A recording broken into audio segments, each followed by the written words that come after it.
Eh bien bonjour et merci d'être à l'écoute de Radio SR. Nous sommes le samedi 5 septembre, il est 14h04 et je reçois aujourd'hui Robin Gotti qui va Hmm. nous parler de sa passion. Bonjour Robin, Bonjour.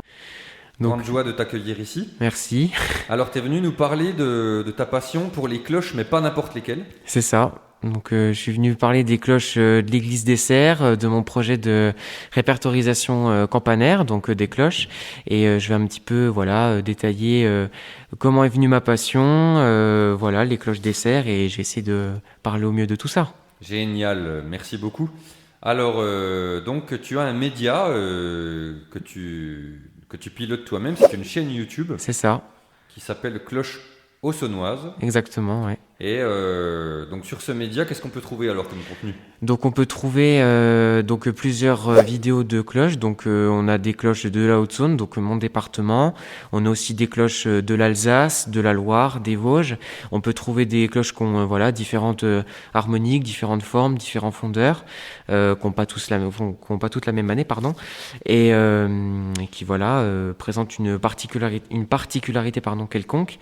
Et on peut trouver voilà différentes conceptions au niveau du beffroi, de l'architecture des églises, des monuments religieux, et voilà, on peut Tout trouver un programme, super Robin. Alors exactement. donc moi je t'ai rencontré à SR, donc tu étais donc là c'était le tournage d'une vidéo. C'est ça. Mm. Donc est-ce que tu peux nous parler très concrètement donc là, toi tu captures le son et l'image. Oui. Donc comment ça se passe? Quelles sont tes contraintes? Ok.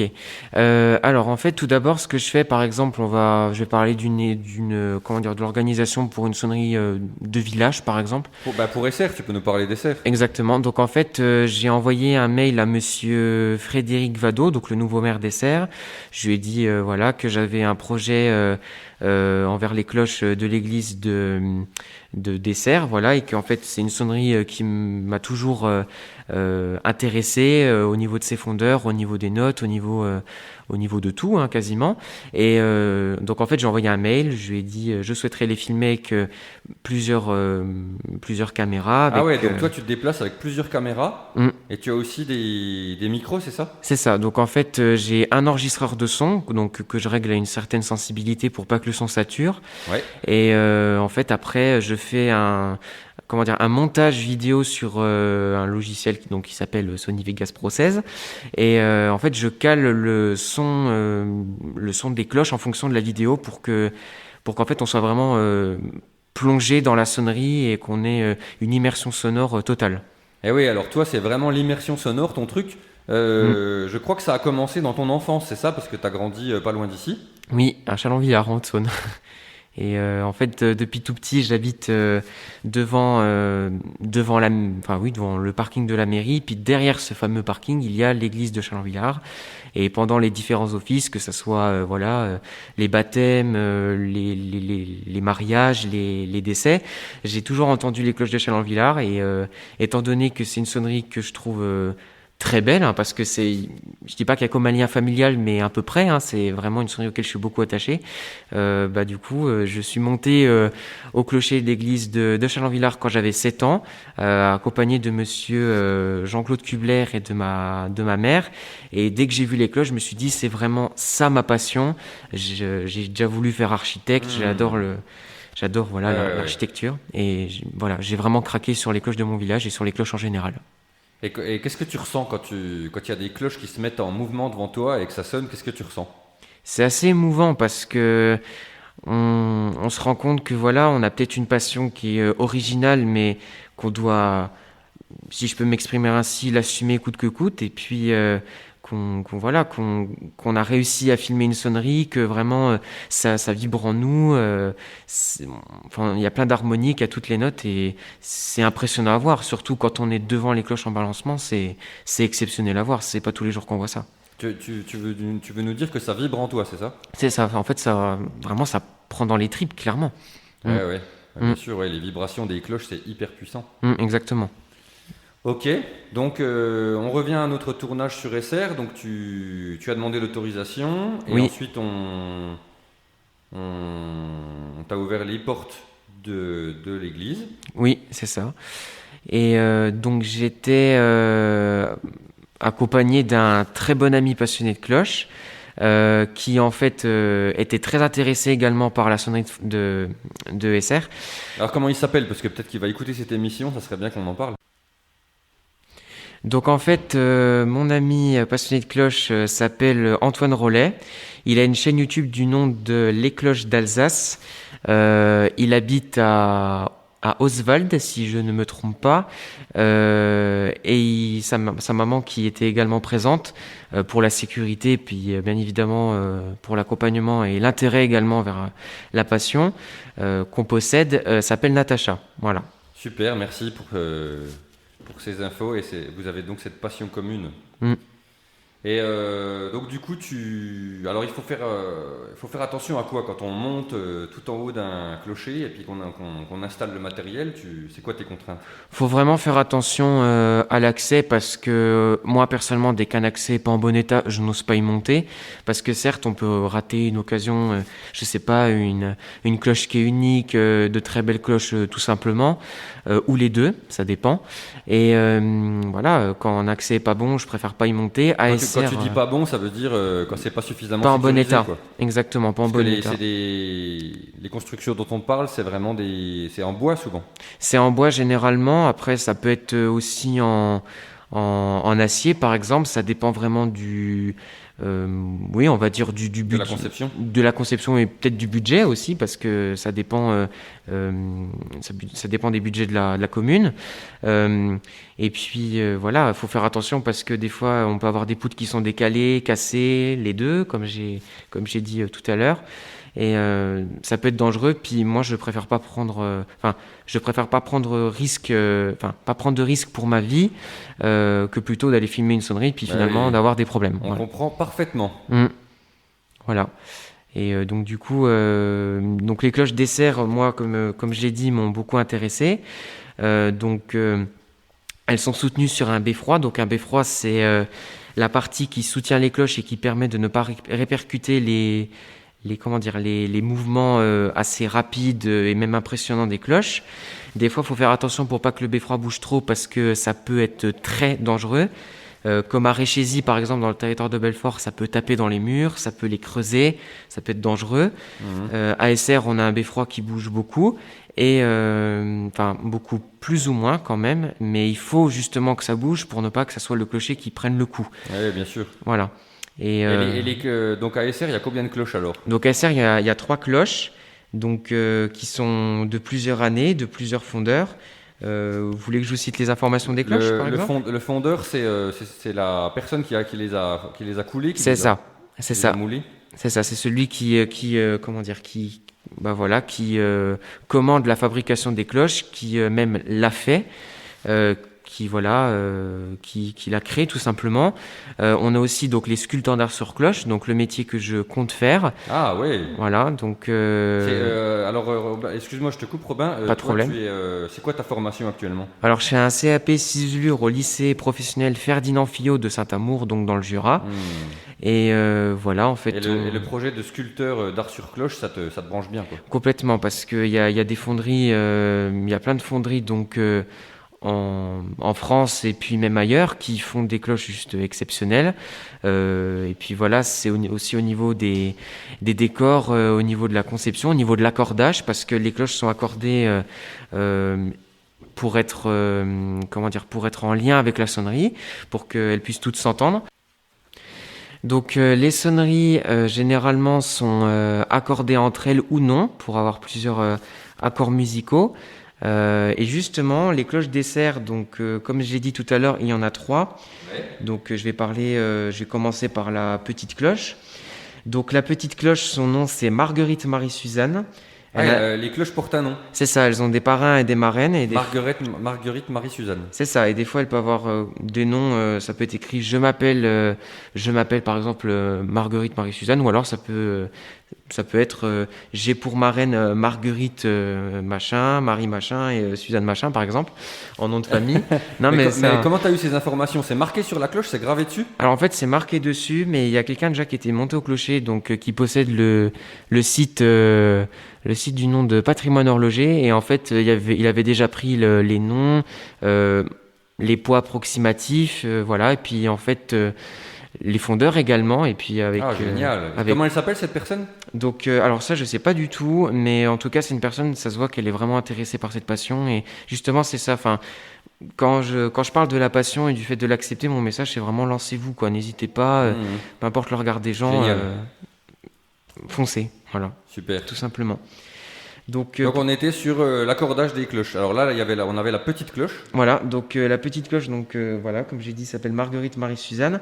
Donc elles ont des diamètres voilà, bah, ça peut dépendre. Des fois, il y a des cloches qui ont un diamètre plus petit, plus gros, on va dire plus ou moins en fonction de la note, parce que des fois, il y a plusieurs profils en fonction des cloches. Justement, ASR, il y en a 3, par exemple, enfin 2-3, de profils différents. On peut avoir le profil normal, léger, très léger, très lourd. Enfin voilà. En fait, ça dépend. Des fois, le diamètre, ça veut rien dire par rapport à la note. Oui, bien sûr. Voilà, c'est ça. Donc, comme je l'ai cité tout à l'heure, la petite cloche s'appelle Marguerite Marie-Suzanne. Elle possède un diamètre d'environ 90,5 cm. Le poids calculé en fonction de son diamètre et de son épaisseur est d'environ 475 kg. Le poids couramment cité de cette dernière est d'environ 500 kg. Son fondeur est Farnier, donc Georges Farnier précisément.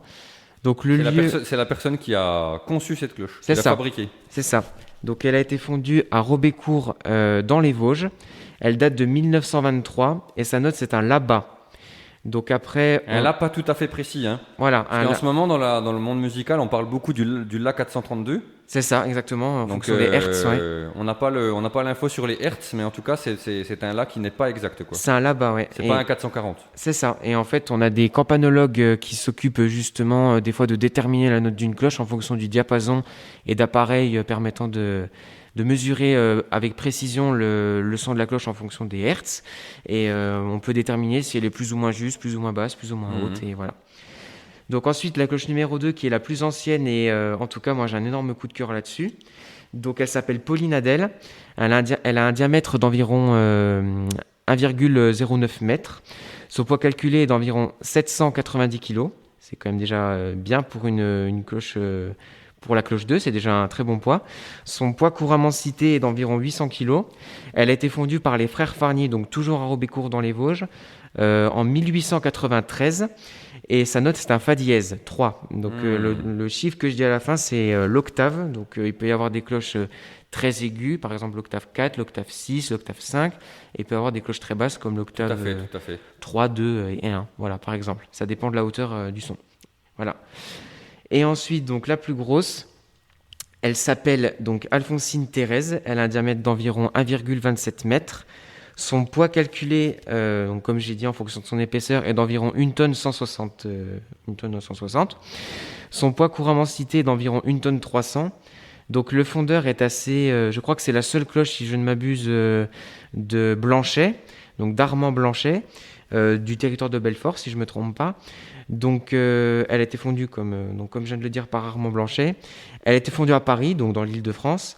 Elle date de 1933, donc c'est la plus récente de la sonnerie. Ouais. Et sa note, c'est un Ré haut. Et en fait, donc on a Ré haut, Fa dièse plus ou moins juste, et là-bas. Et c'est une sonnerie qui est assez particulière au niveau sonore, parce que c'est des cloches qui sont pas tout à fait justes, qui ont une puissance différente, qui ont un accordage différent, et c'est ça qui est plaisant dans les sonneries, c'est la découverte et l'intérêt qu'on porte envers celle-ci.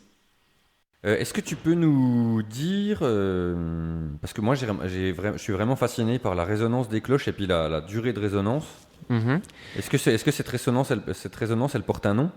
Alors, en tout cas, moi le nom que je lui donne c'est le Oum, donc puis même c'est le nom je pense qu'on donne principalement. Donc en fait, par exemple, je vais prendre l'exemple de la cloche numéro 2 d'Esser. Donc sa note définitive, sa note au tintement, c'est un Fa dièse, donc plus ou moins juste, comme je l'ai précisé. Et en fait, sa résonance, c'est un La. Donc ça veut dire que... C'est la deuxième note qu'on entend, c'est ça? C'est ça. Donc en fait, c'est la deuxième note. C'est pas sa note fondamentale. Voilà, exactement. Et en fait, cette note, donc si je me trompe pas, par exemple... Dans un terme musical, on peut dire que ça forme un ton et demi. Parce qu'en fait, je ne sais plus vraiment que ça s'appelle précisément, mais par exemple, quand on augmente à fa dièse d'un ton, ça fait un sol dièse. Et en fait, quand on augmente d'un demi-ton, ça fait un la. Donc en fait, ça fait un demi-ton et demi. Et ça peut être exactement, par exemple, comme la cloche. C'est pour toutes les cloches généralement que ça fait un ton et demi. La petite cloche dessert, ça est un do. Quand on augmente d'un ton, ça fait un si. Un demi-ton, ça fait un. Enfin, quand on augmente d'un demi-ton, un si, ça fait un do. Et pour finir, pour la grosse cloche, son si je peux dire ça comme ça, c'est un fa. C'est-à-dire que quand on augmente un ré d'un ton, ça fait un mi, et quand on augmente un mi d'un demi-ton, ça fait un fa. Et du coup, ça fait le Et on peut avoir des plus ou moins puissants, plus ou moins, longs, voilà exactement. Par exemple, pour citer, si je m'en souviens bien, pardon, le bourdon de la cathédrale d'Orléans. Tu peux nous rappeler ce que c'est le bourdon ? Le bourdon, en fait, c'est une cloche qui est en octave 2. Et qui, en tout cas, dans la majorité des cas, est très lourde. Après, ça, comme j'ai dit, ça dépend des profils. Et donc, en fait, le bourdon d'Orléans a une résonance, si je m'en souviens bien, d'environ 1 minute 30, 2 minutes. Voilà. Voilà. Et puis, c'est un bourdon qui a été fondu très récemment parce que l'ancien bourdon a été fondu par un éclat d'obus pendant les guerres qui ont malheureusement fait perdre des cloches historiques et des cloches sûrement qui devaient être magnifiques, bien évidemment. D'accord. Voilà. Et est-ce que tu veux nous parler parce que tu te déplaces beaucoup pendant cette aventure pour tes vidéos. Oui. Et est-ce que tu veux nous parler du clocher de Masevaux ? Alors oui, le clocher de Masevaux, c'est un clocher qui m'a infiniment intéressé parce que un campanologue alsacien du nom de Pascal Kraft avait dit que c'était une sonnerie qui était juste exceptionnelle, qui résonnait énormément, qui dépassait toutes les autres sonneries alsaciennes. Et justement, si vous voulez en profiter, parce que ça peut être une très bonne occasion de l'écouter. Tous les samedis soirs à 18h, toutes les cloches sonnent, normalement. Après, ça dépend des pannes, etc. Mais toutes les cloches sonnent. Et il faut savoir que ces sonneries résonnent énormément dans la vallée de Masevaux. C'est une sonnerie qui vraiment, comme je le dis souvent, prend aux tripes, qui est juste incroyable. Donc c'est un fondeur pour les cloches 1, 2, 3 et 5, parce qu'il y a 5 cloches au total, c'est quand même déjà pas mal. Hein. C'est un fondeur qui est très réputé pour faire des cloches accordées à la perfection, qui ont un son très moelleux, à la fois fort, à la fois qui claque, voilà, si je peux m'exprimer ainsi. Pas de problème. Et franchement, franchement, ce fondeur et cette sonnerie, c'est vraiment pour moi, c'est vraiment l'une des plus belles d'Europe. C'est vraiment incontestable et c'est quand même une chance de l'avoir à environ 45 minutes d'ici, enfin en tout cas de chez moi, de Chalon-Villars. Et quand je l'ai écoutée, j'ai fait, faut vraiment que j'aille la filmer. Et que quand j'étais la filmer, j'étais au clocher pendant qu'elle sonnait. C'est pas conseillé ce que je vais dire, bien évidemment, on fait un casque anti-bruit pour écouter les cloches parce que forcément c'est très fort. Pendant quelques secondes, j'ai juste un tout petit peu retiré le casque anti-bruit. Après j'ai vite remis parce que forcément c'est ultra fort. C'est un beffroi qui est en acier, un mur qui est en béton, donc il y a une résonance qui est incroyable. Ça fait une caisse de résonance et même quand on est au pied du clocher, on sent que ça ronge en fait, clairement. Ça vibre et c'est impressionnant. Et quand j'étais au clocher, j'ai fait c'est incroyable. Franchement, si je pourrais vraiment vous demander d'écouter une sonnerie qui est tout près de chez vous, qui est pas trop loin d'Essert, franchement, ça serait Masevaux. Voilà, Masevaux-Niederbruck. Merci beaucoup de partager avec nous. Très bien, écoute Robin, est-ce que tu voulais ajouter quelque chose à cette interview ? Oh non, sans plus, je pense que j'ai déjà tout dit. Voilà. Merci beaucoup. En tout cas, les auditeurs et les auditrices de cette émission pourront retrouver tes coordonnées ainsi que ta chaîne YouTube sur le site de la mairie. Ouais, pas de souci. Et puis, je te remercie d'avoir fait le déplacement et puis d'être venu partager ta passion avec nous. C'est génial. Merci beaucoup. De rien, merci.